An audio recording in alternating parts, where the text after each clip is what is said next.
Okay. You guys like that camera movement? Oh, it's still going. Check this out. Some really fire gear I've been getting lately. Yo, what's going on YouTube? It's your boy ASneakerLife back with another video, man. Today we're doing kind of like a little podcast setup. This video is actually sponsored by Secret Sauce. We'll get into more of that later down the line, but today's video I just kind of wanted to talk about is sneaker YouTube on life alert. I've fallen and I can't get up. Kind of wanted to make it an open discussion for other creators. Maybe you make YouTube videos, would love to hear your comments down below and just kind of give my thoughts. Been doing this since, honestly, I would say around 2013 is when I really got into it, and I feel like there's a lot of points that I want to bring up. I saw this on Twitter, Sneaker Fetish, shout out to you. He pretty much just put out a tweet and said, yo, has anyone noticed that sneaker YouTube has been on life alert recently, and a lot of content creators have been pushing to other content? And my response to that was, yeah, sometimes it is on life alert. Sometimes you put everything you have into a video and it just doesn't do very well, and that's just a part of the process and the way the game goes. The way sneakers truly work is it just comes in waves. Sometimes it's really great and sometimes it just sucks. And that's on any platform. Obviously you have a lot of creators out there killing it and bringing in hundreds of thousands of views, and I think it truly just comes down to consistency. It's been my biggest fault as a creator. I could make a lot more sneaker videos, and there's a lot of times where I do upload on a consistent basis and my views go up big time. But as soon as I decide like, I'm not going to publish as much, views are down. Like, this has been the longest streak of me making not too many videos. And that's just because, not that I have another job. I do YouTube full time. And a lot of people are like, how do you do that? And you just got to know how to hustle. And I went to school for business, not saying you need to go to school, but I know how to promote myself and work with other brands. If you guys follow me on other social media platforms, you guys see I have brand deals here and left and right. And it's because I'm always just like hitting people up, and I don't want to be like the dude that's like, oh, he's just another brand deal, whatever. You supporting brand deals actually helps a lot of creators, and I get brand deals through companies that I'm going to buy the product anyway. I always just reach out to them beforehand and just say, yo, I have a following. This is the content that I create. And if they're cool, the worst thing they're going to say is no, right? That's really how you got to look at everything. You need to get rid of your ego. Too many YouTubers or content creators think that there's somebody and that everyone's just supposed to bow down and like, here you go, sir. It's like, no, everybody's a human being. So I just wanted to throw that out there. I made a video way back, is like sneaker YouTube dying, and I don't think it's dying whatsoever.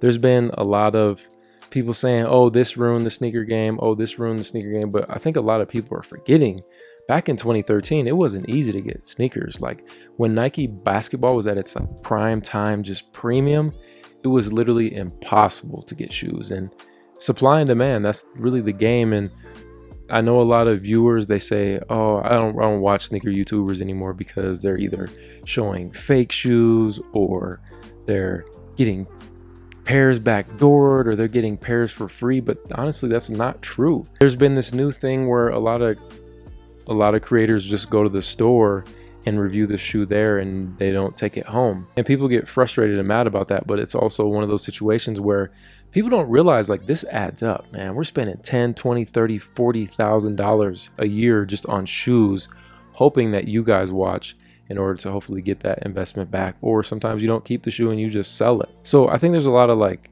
weird little things that I understand turned a lot of viewers off to the sneaker culture. And I really think it's more of like that flex hype beast culture that nobody likes. Like a lot of people don't even want to be associated with sneakerheads. Even me, like I don't even really consider myself a sneakerhead anymore. I just like shoes and I like clothes and I like technology. I like food, NFTs, I like a bunch of things, and that's kind of what you're going to get from me personally. I want to hear from you guys, and we'll do another like episode of this. Maybe we can even feature some people. I don't know. I don't really care. It could just be me, but me answering your guys' questions. And even I want to know like what has turned you off to sneaker videos? What do you want to see in sneaker videos? Like what truly draws you in? Is it the person? Is it the shoe because that's what you want? The history? Is it the sizing? Like what keeps you watching sneaker videos? Because even myself, I've touched about every single grail there possibly is, and eventually it gets to a level of like, imagine you want a Lamborghini so bad, right? And then you get a Lamborghini and it just becomes just like every other car, and then you want something else. It's the same thing with shoes. Eventually, when you get so many, they just start to lose meaning, and it's just not as fun. And I feel like that's why a lot of creators don't upload every day. We want to do other things. I like to do vlogs. The thing like Sneaker Fetish mentioned was like Sniper Jones. He'll post a sneaker video, and I talk to Snipe, post a sneaker video, and even me, I got 600,000 subscribers. You get like 3,000 views, but then you post like a vlog or some in real life content, and it does a lot better. There's no reason to marginalize creators. We are creators. Just because we started on sneaker YouTube doesn't mean anything. A lot of people are forgetting 2016 was the time of vlogs when I would go to LA and link up with Kais and the sneaker cons, and it would get hundreds of thousands of views. So times have just changed, man. Nothing wrong with that. Moving forward, like as a creator myself, I just want to make good content that satisfies me, but it also helps to get feedback from you guys. And yeah, that's basically what this video is all about. Another thing is like people think everything is like free and all these shoes, how do you get them early? It's like, bro, I pay money, like $500 for an early review. It's not, oh, he got them from China, or oh, he Jordan Brand is giving me some shoes. Out of the hundreds of thousands of dollars I've spent on shoes, Jordan Brand's giving me like 3 pairs of shoes. You know what I'm saying? So it's not what everyone thinks it is. I pay a lot of money to get shoes early, to do reviews for you guys. And sometimes I'll even sell that shoe just to cover my cost. So people got to understand this is a business, right? I love shoes. You guys know I have tons of shoes. My favorite thing, period. I can't keep every single one. You know what I mean? Like it just logically doesn't make sense, especially with my injury right now. Like I wish you could see the setup right now. I'm wearing my leg brace. My leg has to be straight at all times. So that's why I'm just kind of getting back in the groove of things, because I'm able to kind of like move around a lot more. You guys can see my crutch right here. But yeah, I wouldn't say it's dying. Misery loves company. People always want to say something is dying or something fell off or blah, blah, blah. But it's like, bro, a lot of creators are still living good. And the whole point, the whole goal of me being a YouTuber, or maybe you want to be a YouTuber, is to like be able to take days off and just chill. Like there's some days I just don't want to do nothing, and that's fine because I worked hard enough to cover my living expenses. So there's a lot that goes into content, and I just wanted to kind of bring that up. And in terms of like other ways, I know sneakers are extremely hard to get, and again, this is a sponsored video, but I truly, when I say this, I truly mean this. I think the future of getting sneakers is in these like Discord cook groups. Secret Sauce has been, I've tried a lot. I have tried a lot of cook groups, and I don't even want to call it a cook group. It has a lot of different kind of features and lessons. It's basically like signing up for a course. What I've learned in the last few years is so important to pay people for their knowledge. That way you can just have some shortcuts instead of having to learn the hard way. Just pay some money, you'll learn. You know what I'm saying?